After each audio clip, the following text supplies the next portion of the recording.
Welcome to yet another episode of Let's Talk About Sweat. Today, I have a guest all the way from Tokyo, Japan. I'm even surprised. I thought she would be very busy watching Olympics, but we're going to have this conversation. So, Yes. and my guest, how we connected? Very simple, on Instagram. I saw on Instagram and I sent her a direct message, asking, would you be interested to be on our platform, talking about sweat, sharing your experiences because, the hyperhidrosis community is growing and it's growing because people are reaching out. When we speak up, when we speak out, we reach out. Yeah, she's in Japan.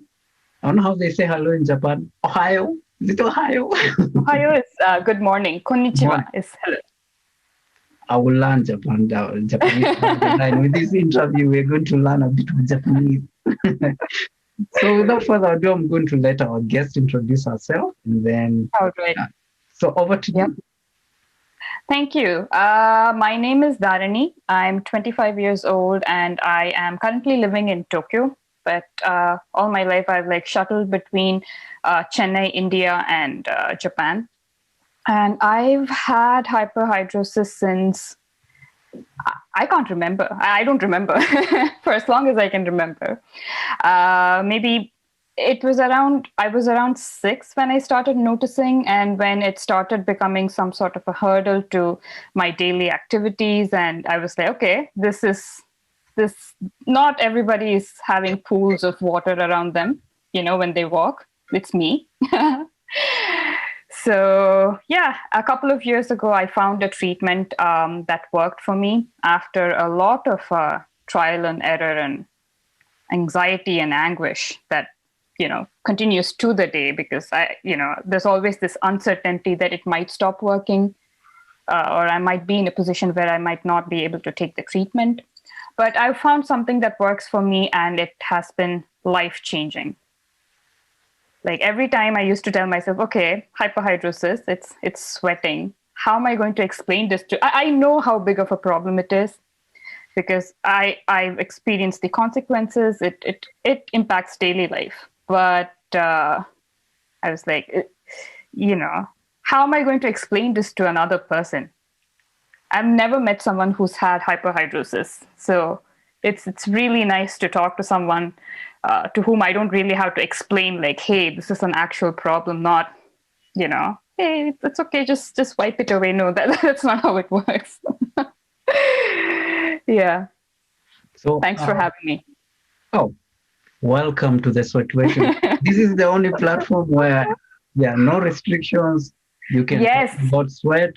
You don't have to worry about your focal areas, or even if you can be sharing your story while sweating. In here, we don't judge because we understand. Yeah.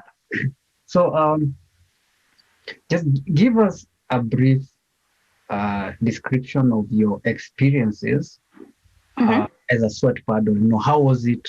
Growing up at home, the situation in school. How did your fellow students or in school? What was the experience in school? Were people harsh on you? Just give us in a nutshell, just an experience, from home and your school life, early school life. Okay, early school life. So when I was a kid, around 10, so I used to move constantly between Japan and India. And India it's perpetually summer where I live.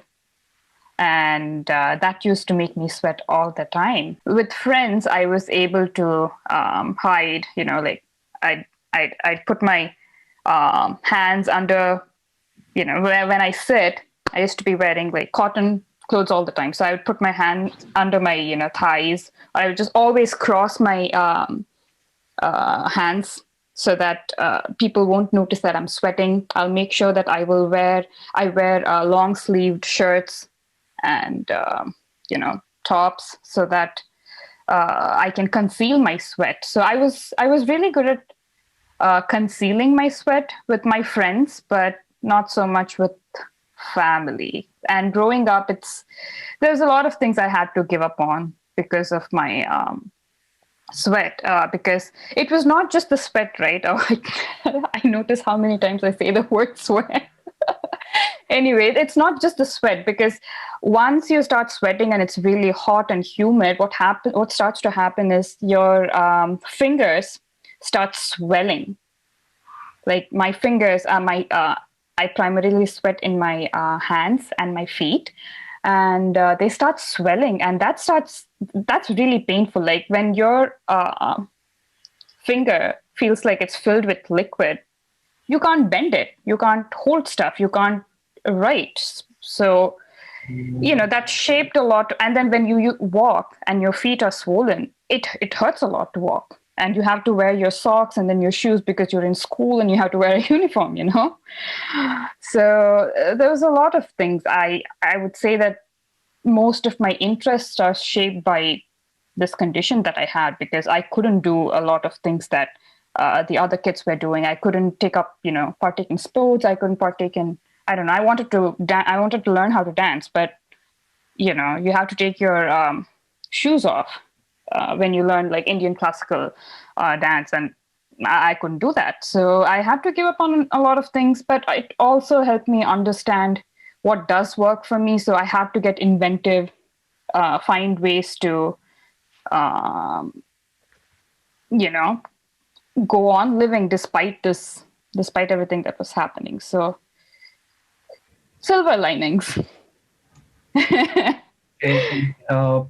And how about your, as we move towards the education rank, so how was your experiences in high school? Because I know in primary school and high school, it's typically different, right? So how was it in high school and in campus? High school life and campus life, how was it? How was the experience? Right. So, I mean, when people find out, because eventually you probably stand very close to someone and, your hand graces their hand and they're like, okay, why is it wet? Why is it always wet, when you stand very close to me? And I explain my situation, and they're usually understanding. I mean, why would you not be understanding, right? If you're not, that just means that, okay, fine, you're a horrible person if you're going to judge me because I sweat. So they were understanding, but at the same time, I had to, it was always like I had a tab open in my head. I had to always make sure that, I left the house and I had 5 handkerchiefs in my bag. And I had to make sure that I was wearing the right kind of clothing all the time for the type of activity that I was planning to do that day, because certain types of fabric, it triggers sweat more than others do.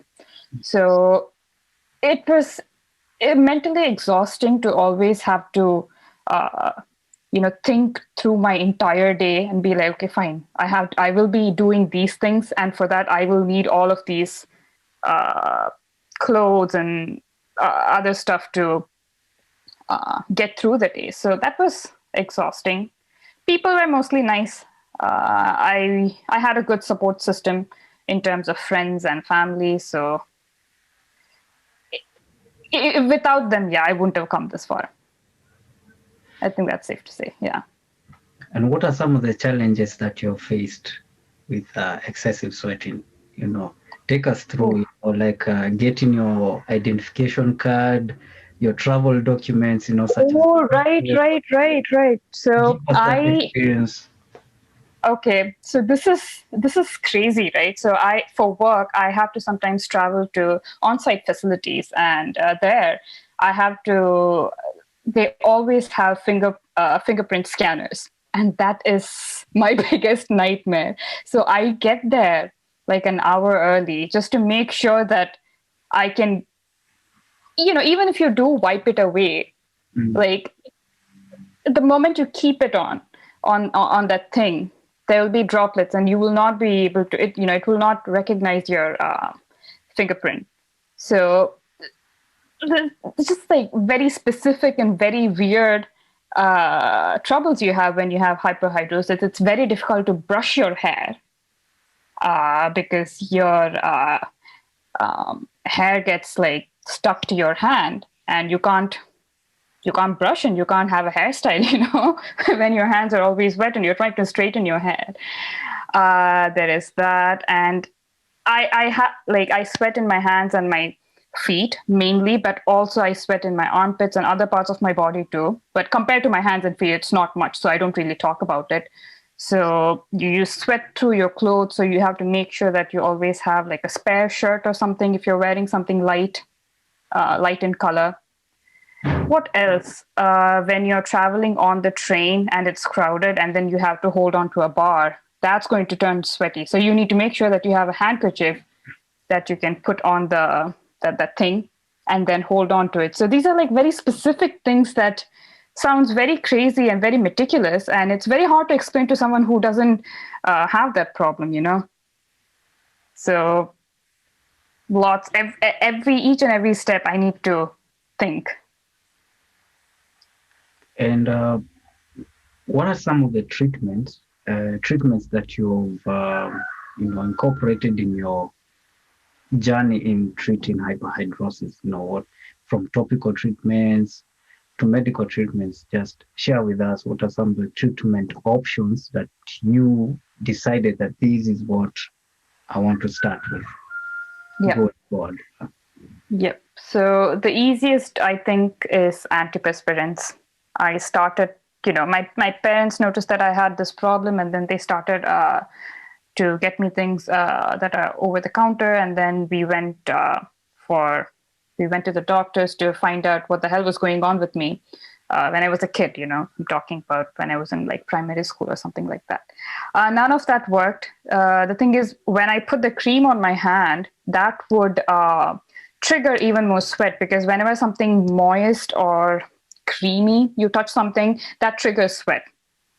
Sure. So it didn't do anything for me, antiperspirants. So for a really long time, I didn't really try any treatment because it was just so depressing to think about, because I was trying to get through my everyday, and I was like, this is just something that I need to live with. I'm just going to buy lots of socks, and I have to earn money so that I can keep buying socks, And what else? So I started exploring some treatments. There was Botox, there was surgery, but all of them they're invasive, and it's not. Sounds like you will get results, but there are going to be side effects that I didn't want to be dealing with. Compensatory sweat, like, no thanks. I'd rather deal with something I know. So I found out about iontophoresis when I was, I think, 19 or 20, I don't remember. And I said, okay, this sounds like this is a middle ground. It's not a topical treatment, something that I know won't work, that I don't have much faith in. And it's also not invasive. There is some sort of an investment that I need to do, but let's see, it might work. So I started with that, and I didn't get success right away. But for some reason, I was like, what else is there, Like, I don't want to take anything orally, not right away. This seems like I might have to do maintenance every week or every other week, but I don't know what exactly, but I kept trying. There was one local brand that I tried in India. It worked for me, but it stopped showing results after a few months for whatever reason. And then I think I bought R.A. Fisher. I'm not sure what the second brand was. That worked for me for some time, and then it stopped working when I moved to Japan. Like, I was in India at this time when I tried that treatment, and then I moved to Japan, and then there was something wrong with the water here. It didn't work, and I had to try a bunch of things, add salt to it, find a different tap to get water from. I was so desperate, so I kept trying, and it did work. It did start working. And after that, I upgraded to Iontophoresis. So it's got those fancy device and lights, and I don't need to change polarity on my own. So I thought this was a good investment, and it changes everything I do in life. Like, it flipped my life upside down in a good way. So I'm sticking to that. It's showing me results. When it's like really hot or when I'm really stressful, I do have to say that I start sweating, like, in my armpits and other areas of my body. And then my fingertips, they always start sweating. Yeah, but I'll take it. I'll take it compared to what I was going through in the beginning. So I found something, and I hope it keeps working for me for the rest of my life. I've been asked several times, this question about Antiperspirants machine treatment. And the first thing is, will this treatment work? Will this machine work? Is it worth the investment? And I tell people, the first thing you need to do once you get the machine is that you need to understand the first week you're going to sweat like hell. Yes, it always gets, I can't say always. It got really bad for me before it got better. I was sweating like, I think, double what I used to sweat. You're going to sweat like hell the first week, and then the second week, you start noticing differences in your sweat patterns. And then eventually, towards the end of the first month, there'll be significant reduction in your sweat compared to the way you were before. So exactly. I always advise, upon the first month, do those sessions daily. Then now the second month, you can schedule your sessions between 3 to 4 days a week. But the key thing is you have to be disciplined. You have to be disciplined. You can't do a session once a week and you expect a reduction. So it's true. Antiperspirants machine treatment works. It's been scientifically proven to work. The other thing you need to put in mind and to consider, it's the water you're using. You're actually the fourth person that I've heard talking about, the differences in, the water that they're using. There are areas where maybe the water has more minerals than other places. Yes. So you might be forced, to add a bit of sodium, which is now salt, or just find ways. You can get even borehole water. You just have to be creative enough, because this is a journey, it's a process. I think, when you're like desperate, you have to get creative. Most definitely. And you have a machine that is, as HAK as well, we push for non-invasive forms of treatment. We do not advocate for invasive treatments, especially ETS, which is an atrocious surgery. I do not advocate for that surgery. People don't know of the serious permanent side effects. We even did a video, we did a part 1. It's on our YouTube channel. There are some serious side effects, and I will encourage you to go there and watch the video. Apart from the side effects which are on the, I'll consider them basic, compensatory sweating, and maybe just a few which most doctors and practitioners, they tend to tell people, but they really don't go deep to show you what's beneath the surface. The surface. If you get to understand what's beneath the surface, then you wouldn't even consider that surgery. You're talking of permanent side effects, and they're progressive. So the more you age, the more every year you're going to deal with a serious health issue which you didn't have before. Your body will lack the ability to control its own temperature. The tons of serious issues, including loss of libido. We are talking about sex drive plummeting, like for real. So, I encourage people to go and watch that video. I'm working on a part 2. I have to look for content and from people, especially people who have done the surgery. I need to talk to them, get their experiences, and those who are comfortable enough to be, on camera, on Zoom, to share their experiences.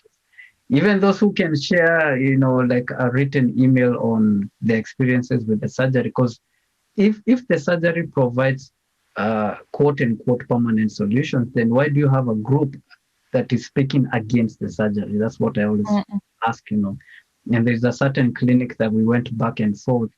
The practitioner on that side was talking of, we have data, we have this. And I told him, screw data, I need to see those people. Let them come up and let us talk to them. Those are the people. We don't need to talk to data. You can hang out with your data. We want the people. Yeah. And I don't think many are opting for surgery for you to even draw a conclusion that it is safe and you don't have these side effects. You see, the surgery is appealing because it's been highly marketed and, recommended as a permanent solution. I think this is why people are too quick to go for it. Up until now, they get to understand the side effects, what they're going to get, the ramifications of that surgery. Once they get to understand, there are those who will consider their decision. They'll recall their decision, be like, you know what, maybe I can try this Antiperspirants, maybe I can go for this non-invasive than, make myself a whole different human being. Yeah. Amongst the side effects, there is also split personality. I mean, who wants that? Yeah. So, I appreciate what you're doing. At least what's the word? You're making yourself a very useful guinea pig in terms of treatment.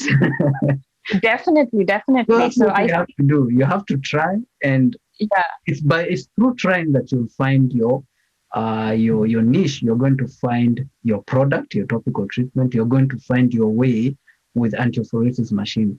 But if you're going to buy the machine and then you try once with the expectation that if I do this session today, I'll be dry tomorrow. I mean, I would have been very disappointed. Yeah. You need to keep on doing your sessions, and as you do it, also try and understand your sweat, understand your sweat rhythms, your sweat patterns. There are different thresholds, right? Yeah. Definitely, exactly. At what times do you sweat the most? What days? What are your triggers? Is it the hot weather, which we cannot control the weather? I mean, if it's hot, it's hot. So there are triggers which are beyond our control, but we have triggers which we can control. For instance, if I have social anxiety, then if I'm around people, I can give myself breaks. I can detach myself from people, just go somewhere, give yourself some break, and then you can reconnect with them. Or if you have an interview, I tell people, don't think about that interview. Don't rehearse how you're going to do that interview. The moment you're there, you'll forget everything. So don't pressure yourself. There are things, don't pressure yourself. If you're in the service industry and you're interacting with people, let the other person know. Just let them know, I have this condition. So, I mean, don't feel disgusted if I'm handling papers and they just let them know. And just say the word, I have hyperhidrosis. Most people don't know. So be like, what's that? Yes. Even I only recently got to know that there's a term for the condition that that I have. Growing up, people are just like, not people, like my family say, okay, oversweating, excessive sweating. That's it. That does describe what it is, but it feels more legitimate when you have a term for it, and it's a medical condition. It's a diagnosable medical condition. It took me, like, anybody watching this, and if you are thinking if you should invest in an iontophoresis device, I would highly recommend that you do. And it took me more than 2.5 years to actually find a routine that works for me, a routine and a brand that works for me. And I understand it's a lot of investment mentally, financially, time-wise. Yes, definitely. But if you suffer from severe hyperhidrosis, I would definitely suggest that you give it a shot. And how's the hyperhidrosis situation in India? Is it prevalent in India? Is it even talked about? Growing up, no. I once went to this doctor who told me that I will basically keep sweating until each and every one of my wish is fulfilled. Like, what diagnosis even is that? Who says that, a medical doctor? I'm like, okay, what do I do? Like, what sort of a prophecy is this? I don't know.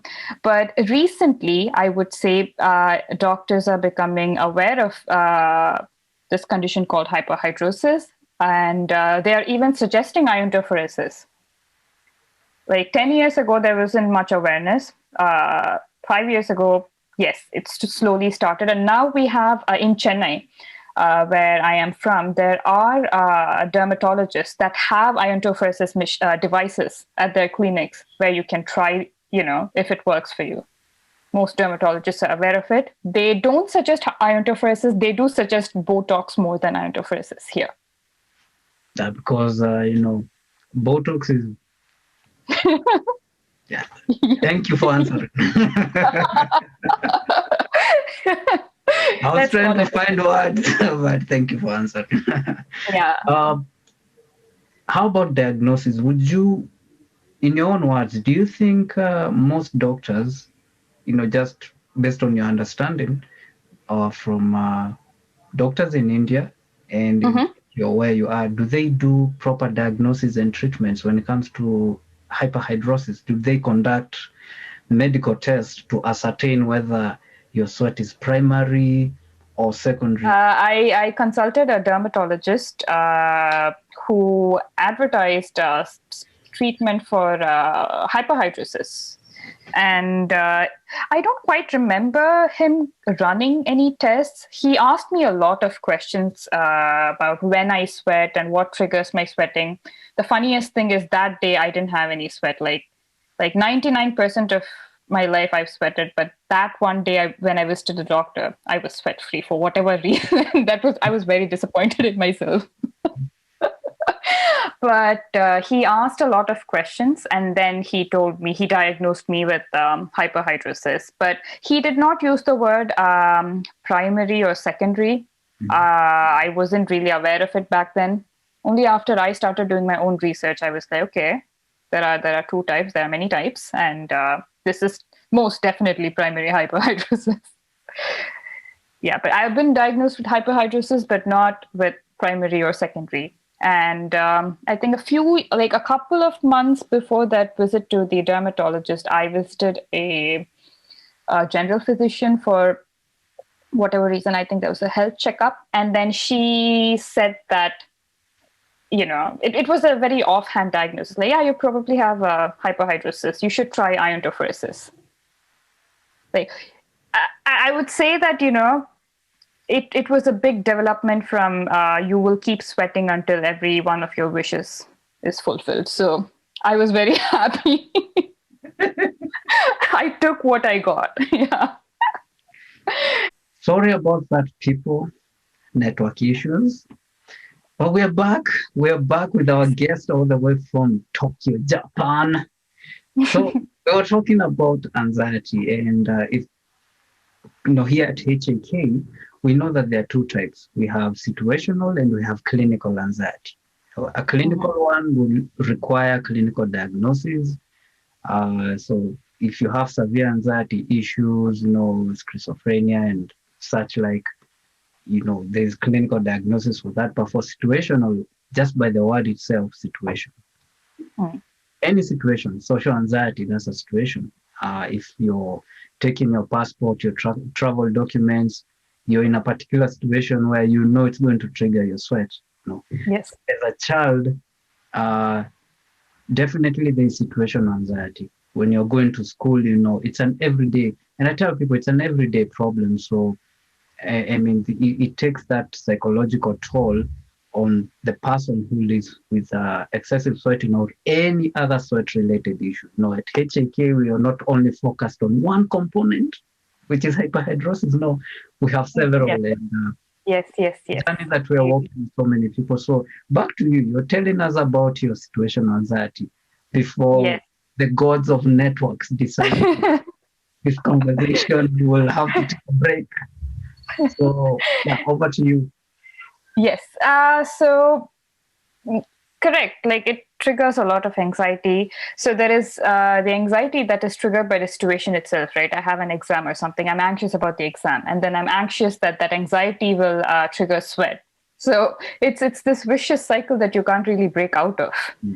And, when it's like you wake up and you start sweating for no apparent reason. And it's not just like slight sweating. You start beating on your hands and that you're going to be sweating for the rest of the day. And that dread and that anxiety that compounds throughout the day, and it takes a toll on you. It takes a toll on you, and you have very little energy left for the activities as you get older. You're just like, okay, fine, I'll do my work and I will go to sleep. I don't want to hang out with people. I don't want to hang out with friends because, that's going to take energy. I have to know how exactly I'm going to get to that place. Is that place going to be hot or cold? Do I need to take off my shoes? It sounds very crazy inside my head, but I know that, if you have that situation, I know what exactly will trigger you. I'll make a very good host to, a party with just people, with hyperhidrosis, but that's not how the world works, right? So it's constant. It's constant. It takes a toll. That's an aspect of it that people understand to a certain degree, but unless you go through it yourself, unless it's your first-hand experience, or you live with someone that has hyperhidrosis, it's very hard to imagine that literally each and everything you do, literally like that's going to, they're thinking about it in their head extensively and they're planning for it. Yeah. And how do you manage it? How do I manage? Yeah. So socks, lots of socks. I always pack 3 to 4 extra pairs of socks, and handkerchiefs. I think like I always carry some 3 to 4 like really thick ones. Even then, when I used to live in India in the middle of summer on an afternoon, I would have sweat through like the first one, like in the first 10 minutes of starting to use it. And I can just like wring out water, It's disgusting. I agree, but that's the reality. That was my reality, and you just have to live with it. It's what do you do? Stop living. You just live with it. Yeah. So sometimes it's just you just want to give up and go home and turn on the air conditioner and go to sleep because that's the only time the sweat stops. Mm. But sometimes it's hard to manage. Like I don't want to say that yes, I had like, despite extensively thinking about it and planning for it, you can't really be prepared for it because it's something that happens throughout the day, and you don't wake up with the same amount of willpower every day. And the thing with excessive sweating, it can happen anytime. Exactly. Anytime. Doesn't matter. You could be having a meeting with the president or talking to your parent. It can happen anytime. Yes. What would be your advice for someone living with hyperhidrosis and they're having a hard time with it and, they lack support? The most important support is the immediate support system. This is the support system you get from your parents, your siblings, and your spouses, your loved ones. What would be your advice for such, and for anyone out there with, suffering from some sweat-related issues? What would be your advice to them? Yeah. Advice is, it's hard. I'm not going to lie and say that it's going to get better one day. I try to be as, pragmatic about things as I can. You might not be able to find a permanent cure, but you need to keep trying. You might find something like I did with Iontophoresis, and even though you might have to do maintenance every week, actually, you'll get somewhere. It doesn't have to be just one treatment. It could be a combination of treatments. Every hyperhidrosis is different. Like you have your own triggers and you have your own thresholds. So I would say if you don't have a good support system around you, that it's going to be hard, but try to find people that are understanding. Most people are understanding when you explain it to them. And if they're not, that they shouldn't be part of your life. And it's easier said than done, right? You can't just cut everybody out of your life. So I don't have all the answers, but I would just say that keep trying. I believe a lot in iontophoresis. It's been life-changing. So if it is something that you can afford, you should keep trying. And it sucks that, insurance doesn't cover it. Yeah, it has to. But there are people, and if you're watching this video, you obviously have internet. There are communities sprouting on social media that what very positive, very supportive communities that share tips and tricks, and it just feels nice to know that other people are going through it too. Like with any problem in life, you don't want to feel alone. So look for communities where you can, if you don't have support system around you. And what would you want the institutions of learning and employers to do for the hyperhidrosis community? Because in schools, we have people attending schools who have this condition, and you have employees who have this condition. So your message to institutions of learning, employers, and also parents, the family unit, what would be your word to them about the hyperhidrosis family? Great. So I guess with school, you're growing up. There's a lot of anxiety that you deal with as a kid, as a teenager. So if you know that you have kids that suffer from this condition, don't add to it.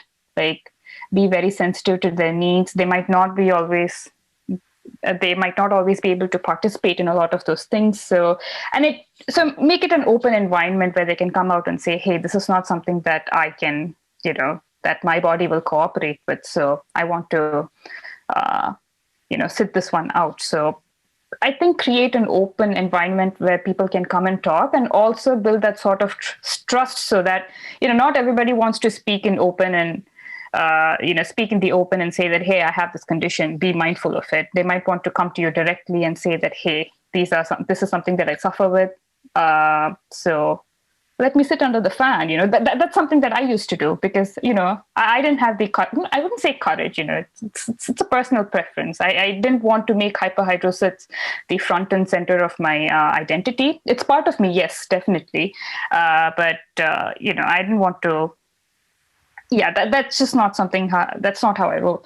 So I used to go to the teachers and I used to tell them, hey, this is a condition that I'm suffering from. I would like to sit under the ceiling fan. Please make sure that when you decide the seating arrangement for the class, make sure that, I'm under the fan or next to the window.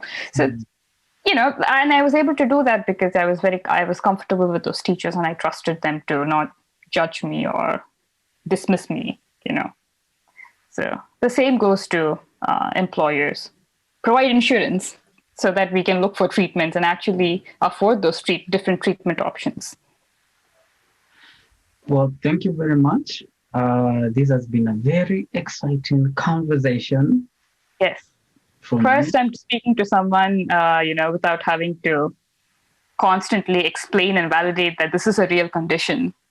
And these are real things that will affect you if you go through it, I'm telling you, this is the only family, this is the only platform where you're free to express yourself. We don't have to be perfect. And like I said, this is not Fox News, CNN, where we want to get the facts, Yeah. No, for us, it's all about, we share our experiences. And it's through, one thing I know, your story is someone else's strength. So when you share the things that you've gone through and how you manage your sweat, you're actually encouraging someone else to do the same. Definitely, so thank you for your time, and be sure we'll connect again. And yes, the second time, I think we're going to talk on Antiperspirants machine treatment.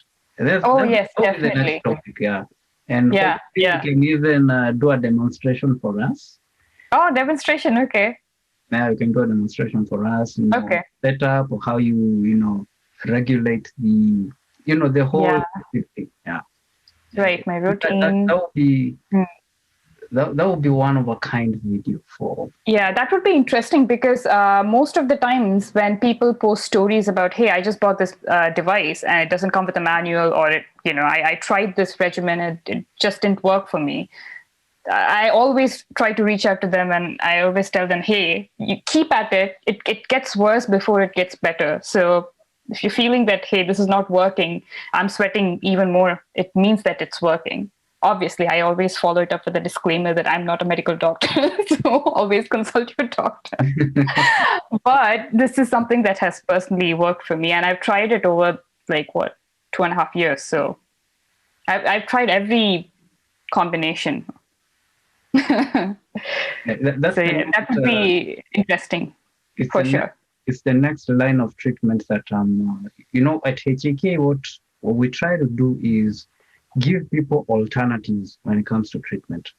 And all the alternatives, they are all non-invasive. So for instance, we know topical treatments, they're level 1 treatment, and it's more of short term. So you need to have a budget for it, even though one product can last you for about a month and a half to 2 months, depending on how you're using it. Then again, we are looking at combining the two. You can combine that topical treatment with Antiperspirants machine. Antiperspirants machine, it's long term. Yes, it looks and appears costly, but you're getting value for your money. Cost per use is definitely justifiable. And when you don't have money for topical treatments, you have the machine at home, and all you need is tap water. And if the water you're using is not helpful, you can add salt, or you can go to your neighbor and try their tap. Yes. Or you can go fetch water in your office and come back home with a bottle of water. You see, you have all the resources around you. So I'm pushing people into alternative treatments. So if you don't have, for instance, if you don't have, I'll talk to you later. If you don't have money for, topical treatments, and you have the machine, you can keep on doing your sessions as you plan yourself. But with every treatment, we are looking at alternatives. There are those who want Botox injection, and I tell them for Botox, for it to be done properly and to last you for almost a year, 8 months to a year, you need like 3 milligrams of the botulinum toxin. And here in Kenya, 1 unit, it's about 40,000 Kenya shillings, and you need 3. So that's 120,000 Kenya shillings. It's not sustainable. That's like $1,200, $1,200. And do you have the money to do it annually? So I tell people, if you can raise $1,200, then buy the machine, buy the Iontophoresis machine, and use it at home, So yes, practical and sustainable solutions. That's what we do. So our next conversation, our next talk, we're going to cover Iontophoresis machine treatment. And yes, definitely. I'm excited about it. More interesting now because we have someone who has the machine, and she's going to demonstrate for us. And be sure to give us the do's and don'ts. Because this is where people get lost. They're so excited. Oh my God, I have the machine. Yeah. Yes. What are the don'ts? What are the don'ts though? I'm thinking. Okay. The don'ts, I can give you a hint. Improper connection. Right. Okay. Improper connection. There is a way when you place it on that tray, the way the current works. So if there is connectivity issues, you'll end up experiencing, there's a name they use for it, where it only, the process only works on the outer, the outer layer of your hands. And then now the middle part, remains untouched. There's some connectivity issues that will lead to such, So I think it's important for people to understand the whole process, and if possible, for instance, R.A. Fisher, because I know I've even communicated with Dan, and I've done an interview with him. He talked about the aluminum plates versus their machine, and their machine is different, so it doesn't have those aluminum plates.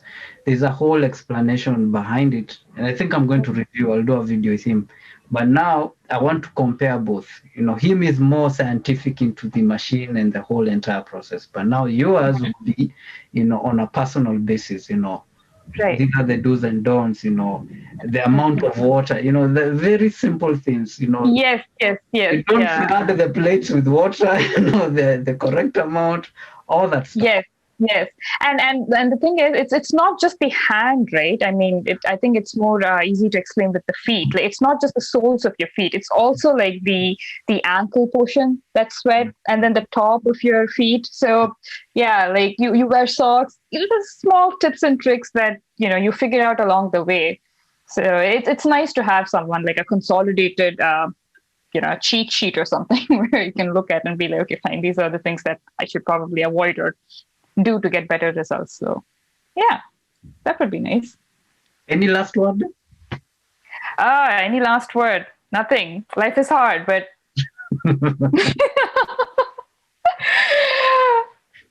life is hard. Shit happens, but yeah. Thank you very much for your time. This has been very interesting. Thank you for making our Friday. Yes. And all the best. And be sure we are going to connect again. Yes. And who are you rooting to win for the Olympics? Oh no, I don't have an answer to that. I'm not really rooting for anybody. I thought you'd be biased to be like, Tokyo. What do you mean? I want Tokyo. Yeah, I was going to say yes. Since I live here, I think I'll go with Japan. And it's a safe bet too, so. Okay. They're doing quite well too, so yeah. Thank you for the time. Thank you for... Yeah, thank you for having me. It was really nice. One of the most honest conversations I've had in my life. Oh, thank God. Thank you. Did you hear that, God? Thank you very much. Welcome to the Situationship. Rejesha Ujasiri wako, and it's been an amazing conversation, one-on-one, as usual, as we do as HAK. To our guest, thank you, and we'll see you again. To the Hyperhidrosis family, you're not alone. In this journey, you will never walk alone. We are together in this situationship. Until then, it's bye-bye from me. How do you say goodbye in Japanese? Sayonara. Whatever she said. If I try that, I'll bite my esophagus and everything else. Thank you very much. Thank you.